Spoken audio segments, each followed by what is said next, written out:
Yoga. Fan replacement. To remove the front panel of the device, do as follows. Unscrew the 4 screws from the backside. Then, paying attention to the display connection cable, remove the front wall by pulling from the front side. Unscrew the 2 locking screws of the right side wall.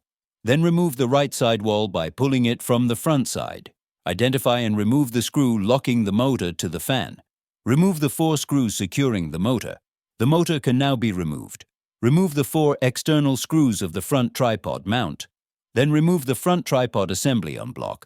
Pull the right side of the fan towards you. Then pull it out to the right. Insert the new fan, taking care to center it on the left side. Push the fan back into position. Reposition the front tripod assembly. Replace the 4 external screws of the front tripod support. Insert the motor into position, taking care to center the fan. Tighten the locking screw between fan and motor. Reassemble the front wall.